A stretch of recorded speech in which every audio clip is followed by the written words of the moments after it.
이번 달 6일에 러시아가 우크라이나 동남부에 있는 이 자포리자라는 데를 드론으로 공격했습니다. 주유소에 있는 대형 프로판 저장 시설을 때렸는데 이 폭발이 크게 발생해서 안타깝게도 민간인 3명이 숨졌습니다. 하루에도 러시아가 드론만 수백 기씩 쏠 때도 있어서 그런 일반 드론인 줄 알았는데 이 드론을 수거해서 분석해 봤더니 기존 드론과는 크게 다른 드론이었다고 합니다. 뭐가 다른지 봤더니 우선 이 러시아 드론에는 교신용 안테나가 없었다고 합니다. 드론에는 원래 이 사람의 지시와 명령을 받는 안테나가 있어야 한다고 합니다. 그런데 이 드론에는 그게 아예 없었답니다.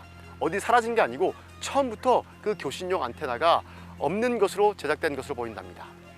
그 대신에 무엇이 있었냐면 엔비디아의 초소형 컴퓨터가 발견됐습니다. 제슨 오린이라는 건데 이 제슨 오린이 뭔가 찾아봤더니 이 손바닥보다 좀 작은 크기의 보드에 엔비디아의 GPU를 얹어서 클라우드 서버에 연결하지 않고 독립적으로 운영 가능하게 만든 작은 컴퓨터라고 합니다. 엔비디아는 러시아에 이걸 판 적이 없다고 합니다. 아마도 재판매 아니면 제재 판매가 됐을 것이라는 입장입니다. 그런데 러시아가 이 컴퓨터에 암호를 걸어두지 않아서 그 안을 살펴볼 수 있었다고 합니다. 그래서 그 안을 봤더니 우크라이나의 지역 이미지와 그리고 심어둔 코드까지 볼 수 있었다고 합니다. 그 코드에는 우크라이나의 지형 데이터뿐만 아니라 특정 물체를 추적해서 타격하도록 미리 학습한 데이터까지 나왔다고 합니다.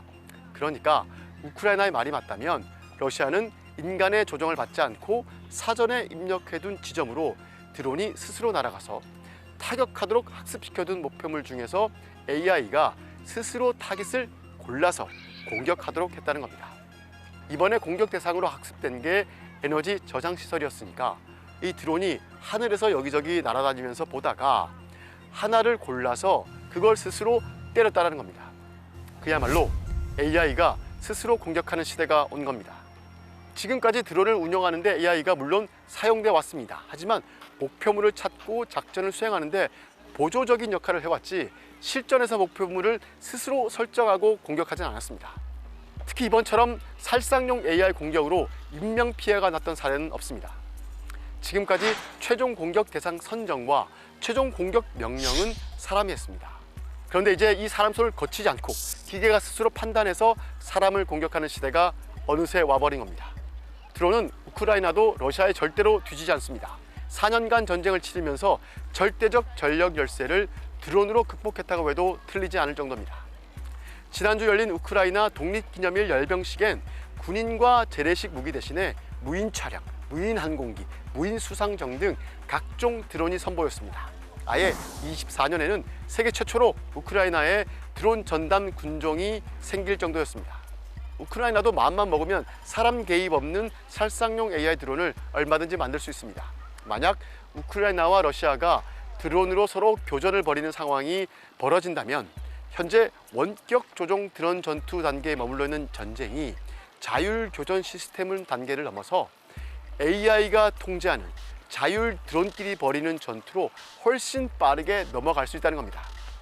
그야말로 미래 영화에서나 봐왔던 로봇이 인간을 대신해서 싸우거나 심지어 로봇이 인간을 죽이는 상황이 곧 현실화할 수도 있다는 겁니다. 그래서 이건 좀 막아야겠다고 오래전부터 유엔이나 국제사회 차원에서 규제 논의가 진행되어 왔습니다. CCW라고 특정 재래식 무기 사용 금지 및 제한에 관한 협약이라고 있습니다. 여기서 살상용 AI 규제를 논의하고 있는데 무차별적인 민간인 피해를 양산하는 재래식 무기 사용을 좀 제한하자는 조약입니다. 그런데 살상용 AI 체계가 재래식은 아니지만 민간인 피해가 커질 가능성이 매우 높기 때문에 이 조약으로 살상용 AI 무기 사용을 제한하려고 했습니다. 그런데 여러 나라가 동의하지 않았습니다. 특히 러시아 반대가 심했습니다. 그 이후에도 사람을 표적으로 하는 살상용 AI 무기 사용을 금지하자는 국제사회 논의가 진행되어 왔습니다. 하지만 번번이 러시아의 반대에 가로막혀 왔습니다. 지난 2024년에도 유엔 총회에 유사한 안건이 올라왔습니다. 킬러 로봇 제한을 논의할 자리를 만들어 보자는 내용이었는데 161개 나라가 찬성했지만 러시아는 또 반대했습니다. 북한도 반대표를 던졌습니다. 기권도 여러 나라가 했는데 미국, 중국, 인도, 이스라엘 등 주요 군사 강국들이 죄다 기권했습니다. 그리고 우리나라도 유보적인 입장이었습니다. 이 북한과 마주하고 있는 상황에서 DMZ 경계 임무를 점차적으로 사람이 아닌 로봇으로 넘겨야 하는 입장이다 보니까 자율 살상무기 개발 반대에 무작정 동의할 수 없었던 겁니다. 유엔 사무총장은 오래전부터 자율 살상무기 개발 규제가 필요하다고 강하게 주장하고 있습니다. 그리고 그는 그 예방 조치를 준비할 수 있는 시간이 이제 얼마 남지 않았다고 경고하고 있습니다. 그럴 만도 한 게 이미 살상용 AI 드론으로 사람이 죽는 일이 우크라이나에서 벌어졌습니다. 오는 11월에 스위스 제네바에서 CCW 회의가 다시 열립니다.